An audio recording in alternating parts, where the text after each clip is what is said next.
Welcome, sentient beings from all known universes and beyond. It's time to activate your cranial downlinks and prepare to receive a raft of discussion on a cosmic ocean of science fiction and fantasy topics, interviews with local area genre devotees, and insightful prognostication by our soothsayers of science fiction, our forecasters of fantasy, and any other beings that happen to get caught in our gravity well. This is the Galactic Driftwood Podcast.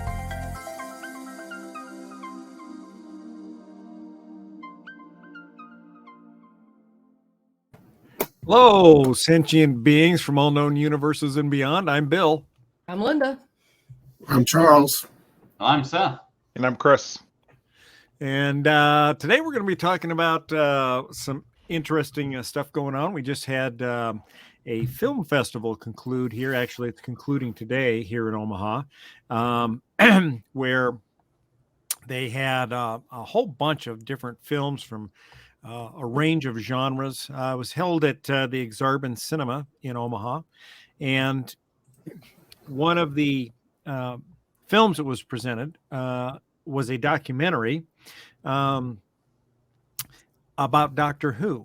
And specifically, it was about the gentleman that wrote the story for the 1996 American Doctor Who movie, starring Paul McGann. And even Paul McGann was in it as well. And it was kind of about, so this movie that came out in 1996, it was intended to sort of restart or jumpstart a new series of Doctor Who. And that series was going to take place in the United States. It was going to be a Doctor Who, a U.S. version of Doctor Who. And at this time, there was no new Doctor Who coming on anywhere. So this was going to kind of reboot the series and bring it to America. And the guy that wrote it, the movie was produced and it was put out, and the diehard Doctor Who fans railed against it. It was, oh my God. It was horrible. One of the guys, I think he was a producer that went to a Doctor Who convention, and he was physically assaulted because of it. So, And mostly because there was a kissing scene. Doctor Who kissed some woman. And that was like there was that, and there was one other piece. So it was upsetting. It was terribly upsetting. So the one thing that was upsetting was the fact that they made, so instead of Doctor Who being an alien from Gallifrey, that's right, it was now an alien that was half Gallifreyan, half human. And so they have 1.5 hearts. Yes, exactly. And the other thing that was a problem was that he had a companion that he kissed in the movie, and that really drove people insane. What's really important, was he attacked by Americans or attacked by? Well, it was an American conference, so it was Americans. It was about the American outrage to the American version. It wasn't of just, I mean, the British were outraged too. So yeah, I don't know that they were as much. Well, Americans always go over the top, right? Yeah. And so anyway, so this guy has sort of been a pariah in the Doctor Who community for the last 20 some years. 8 years. Yeah. Wow. Or 20. Right. And so his partner in this documentary, Vanessa, and I apologize if I got her name wrong, but it's Yuille, Yuille. I think I'm pronouncing that right. And the gentleman that wrote the Doctor Who Eighth Doctor show movie, Matthew Jacobs is his name. And so they both sort of co-directed the show, but it was about Matthew Jacobs. And so she said, well, what if we schedule you to appear at a Doctor Who convention? And he's like, and let's see, what happens. And there's more to the story as well, in that his father actually appeared in a Doctor Who episode. And when he was 10 years old, he got to go to the set and watch his father be on Doctor Who and play in this scene. And at the time, he was about 10 years old, and not too long before this, his mother had committed suicide.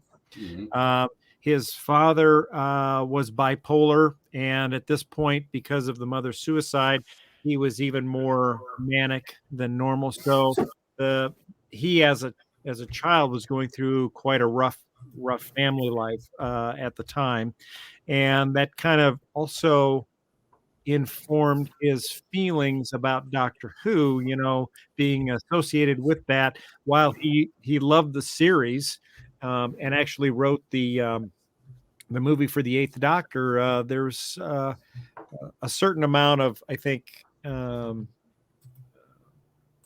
what do you call it, baggage that came with it.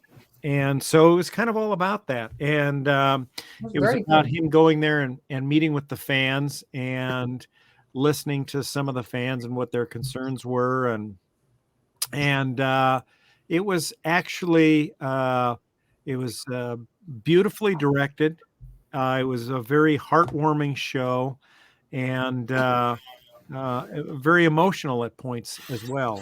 And really very good. And so I'm hopeful we're talking to the directors and the writer, Matthew Jacobs, about possibly coming on a future show here, so we can talk to them about the show.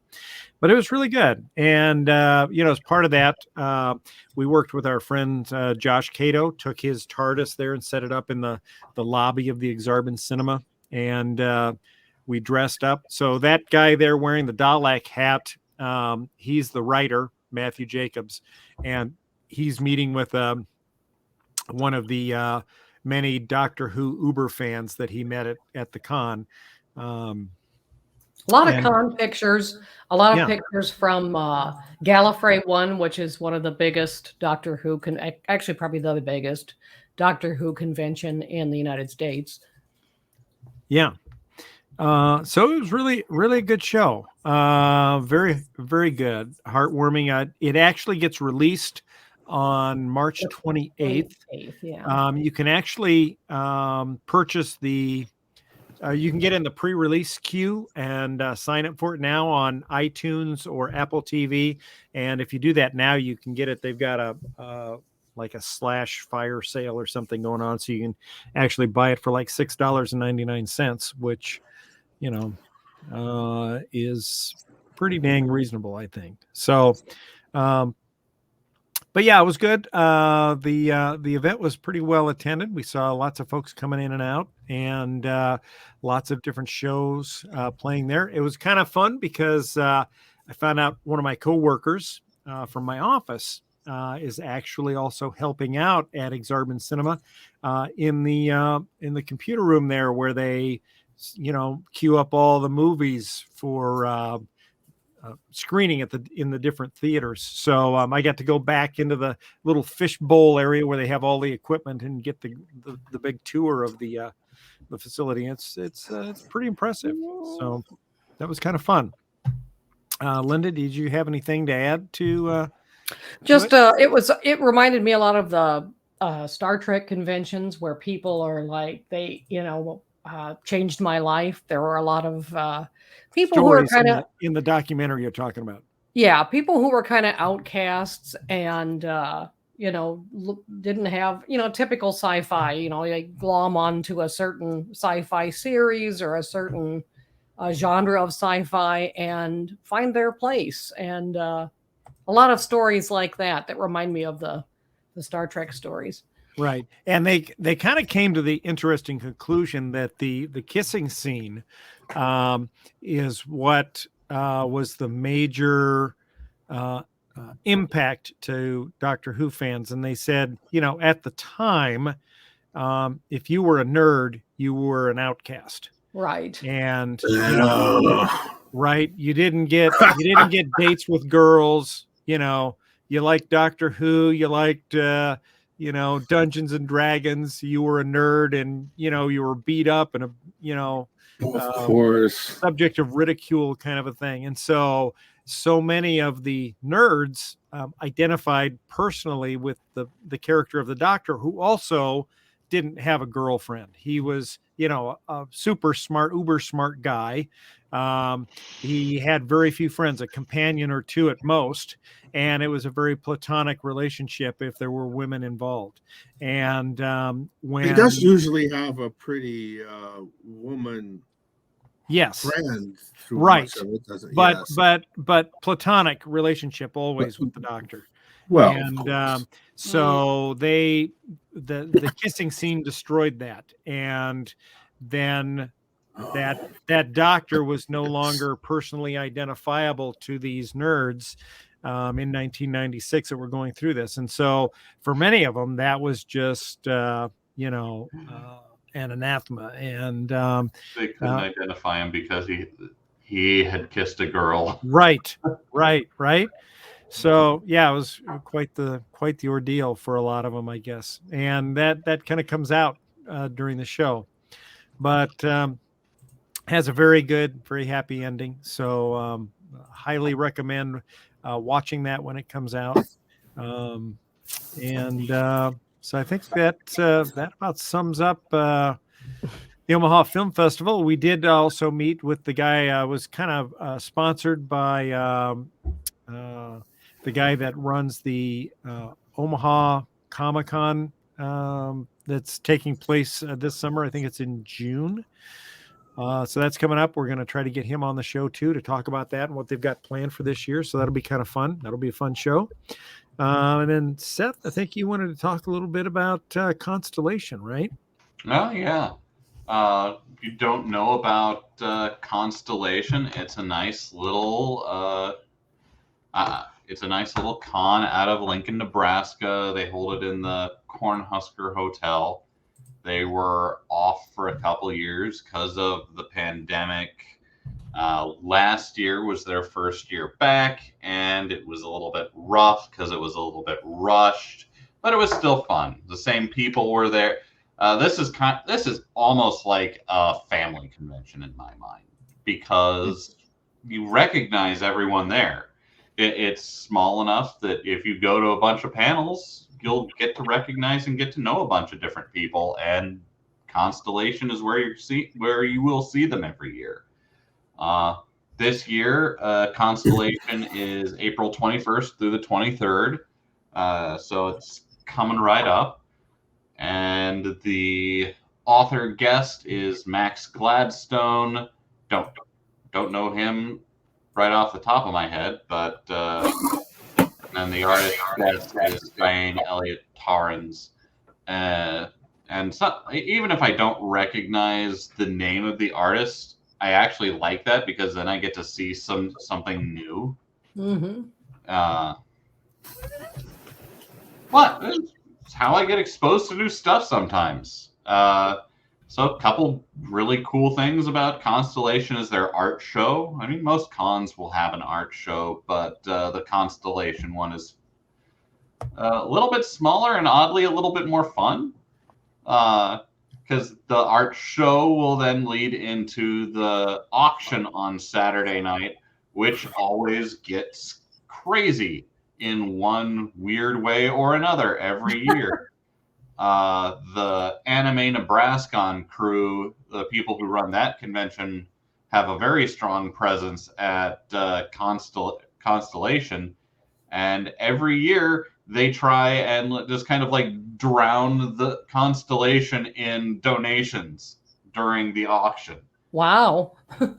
Yeah, they come in and they run up bids and end up taking home as much stuff as anyone else. But I think it like watching being a part of the process is really fun. Like every year there's a goofy thing that goes on, and last year it was getting any item you could up to $69 to be able to bid $69 on it. there were a lot of things that would not have sold for anywhere near that much if it weren't for that gag. Too funny. But yeah, it's a panel-oriented convention, so they don't have a whole lot of guests. But it's a fun couple days. I've been going since the very first year, where Brandon Sanderson was their guest of honor. And it was a small enough convention, and still kind of is, that you can get time to actually talk to the guests of honor. That's kind of nice. So yeah, the first year there were as many people there as it's grown, but not a whole lot. And the first year, I fully got to just sit and talk to Brandon Sanderson for a full half hour. That's pretty cool. Yeah, that does sound pretty cool. That's one thing about the larger convention sizes that gets to be kind of, you go there, you see some things, you might buy some things, but when they get to be as big as your Comic Cons and whatnot, Right. you gotta sacrifice some time to either wait in a long line for 30 Time seconds and to a money. minute of time and money just to stand Yeah, in a line. and then you have to hopefully pay somebody- for it. Yeah, and you're paying in some cases a lot for it, and maybe that's worth it. I've done that myself, and but that does sound pretty cool. I do like smaller gatherings where you get more of that one-on-one time with maybe somebody or a fan of, or somebody you don't know. And to your point, Seth, you can kind of learn something new there, or see things you hadn't. It's a discovery type event at that point. Yeah, a couple of years ago, they had the year before the pandemic, they had Delilah S. Dawson as their author guest of honor, and I've read a couple of her books, really like her, got to meet her and hang out, got my books signed, didn't have to pay a dime, just Yeah, got to meet a cool person and hang out at a room party with free beer and free liquor. Yeah, It was fantastic. I loved it. And what's the cost to get in? It's like a 30. I can actually. I've got the webpage up. Hold on. So I think you can still get pre-pricing. If I can. Yeah, you can still pre-register, and it's not giving me a quick. Oh, here we go. An adult is $45 for the whole weekend. One day passes are $20. Nice. And it looks like they even have game rooms or scheduled games running the whole weekend. Yeah, So- they have. Yeah, they've got a board game room with a board game library. It's not the biggest, but bring your own, and you can always find people to play with. They also have a classic game library, a classic video game setup, where they bring in a bunch of old CRT monitors and set up the old video game systems, and people bring in their huge crates of Nintendo, Genesis, Super Nintendo games. Yeah, it looks like they welcome, Dungeons and Dragons, Munchkin, Dominion, Magic the Gathering. Yeah, so you could definitely have a good time there. It looks like that's pretty cool. Yeah. This year I'm trying to get more involved in this con just because I like them. So I'm going to be running a 3D printing panel, and I haven't heard back from them yet, but I'm trying to see if they will let me run a paint and take. That would be, they should. Yeah, someone just brings a ton of minis, and anyone who wants can sit down, paint a mini, take it with them for free. Yeah, I would like to see more of that. Did they? Do you recall if they did that at? Was there one of those at Anime Nebrascon at all? I don't remember. I don't know about Anime Nebrascon, but I know I first encountered it at Conquest in Kansas City. And I was like, "This is a great idea." Yeah, I think they should do more of those, and I would also like to see more panels on not panels, but just 3D printing stuff as well. Would be cool to see. So, are you going to be there the whole weekend, Seth? Oh yeah, we just actually booked a room at the hotel this weekend just because we end up staying basically as late as we can, and that means we get home really late. So we're just getting a room this year. Cool. So we've got that coming up. Actually, this coming weekend is Planet Comic Con down in Kansas City. Oh, Yeah. I would have liked to have gone to that. We were talking about it, but I'm on call this week, so Yeah, we Can't won't be really- making it either. can't really make that happen. Unfortunately. Yeah, Yeah. it was different when we had, 4 or 5 members on the team, and it was easy to switch with somebody. But now, with the acquisition, it's just me and one other guy. Mm. So it's That's a good hard. one, and it is a lot of people. Yeah, And I the do merch want to go room is back to Planet. fantastic.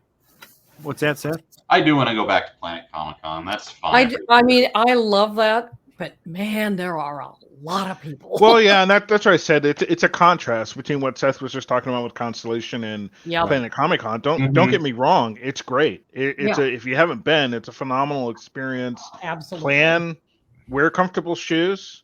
Gonna be on your feet a lot. Bring some cash for sure. It's pricey, but it is a good time, and you get to meet some of the biggest stars out there in sci-fi and fantasy, if you Yeah, will. That's kind of definitely. one of the events to get to for sure. Yeah, I know Shatner and Riker are Mhm. going to be there. Yeah. Big names, people. Yeah. And they usually also have Ultra Sabers has usually a huge booth there where they're selling custom lightsabers. You can go and tell them what you want. I'll bet they've missed you, Bill. Yeah, no doubt. I probably broke them even right that first night. God. But yeah, that's a lot of fun. And then mentioned Comic-Con that'll be coming up in June. Linda and I are also looking at we're doing Dragon Con in when is that? August or August. September? God, Atlanta in August. What the hell's wrong with us? But It's going to be miserable, but fun. yeah, so I guess we'll be in the vendors room most of the time. Although amazingly, they have like Tracks. outdoor costumed parades. Parade. Yep. Mm-hmm. So, and I think they have ambulances standing by for those succumbing to heat prostration. But yeah, will be interesting. I know a bunch of us are going down there. Linda and I, and Benito's going down there. Our friend Ben's going down there. And of course, Josh Cato's going. Julie Thomas, who I think has been on the show before. So it should be a fun weekend. And that's a lot of people also. Yeah, that makes Planet Comic-Con look like a small event. And when is that again? That is in August. August. Okay. Hang on. And they've got the convention space in downtown Atlanta, and the vendors room, I think Josh said, is like 4 floors. Wow. Just to give you an idea of how massive it is. Yeah. So I gotta start squirreling away some money. You got that printer? Print yourself some money, man. Oh, yeah, there you go. So yeah, there's one of the outdoor parades. So It's just, cool. and it's street after street after. I mean, we've never been there, but our friend Julie goes all the time, and she said it's just nuts. I really want to go to Dragon Con. Maybe I should bring that up with you should bring that up with Do Katie. it. This would be a good year to go. We're gonna go, and a lot And of we're staying south of all the nutsy places. We're not in a con hotel because con hotel prices were nuts. So we are south in one of the country inns and suites, I think. Yeah, and we got a pretty good rate. We can give you the information on that after the show. So well, we can talk about that at lunch. Anyway. yeah, good idea. Good idea. So yeah, we're really looking forward to that. And then of course, TeslaCon in November, I think it is. Yep. So it'll be coming up soon before you know it. Steampunk, yay! Yeah, a lot of fun stuff coming up. Yeah, we're this coming year. back into con season. I know, it's I so know. exciting. And masks are kind of, with everybody being vaccinated, you don't see too many masks anymore. So that's kind of nice. Makes August 31st to September 4th is Dragon Con. Okay, great. Yeah, it makes the cosplays easier when you don't have to also tie some mask into your outfit. So so that should be fun. So All right. Well, anybody else have anything to add? No. No, it's a nice short episode following our hour-long episode. Yay! Right. I mean, we could take another half an hour or so to talk about what exactly the changeling planet would look like. No. Or how they survive without eating. Oh, they eat. Oh, stop. We're not going there. Yes. And the pain. And the pain. All right. Well, thank you all for tuning in to this episode of Galactic Driftwood. If there's a convention coming up that you've heard about that we've missed, please let us know in the comment section down below, and we will certainly check it out. So till then, thank you all, and we will catch you next time. Take care. Later. Bye-bye. All right, bye. Bye.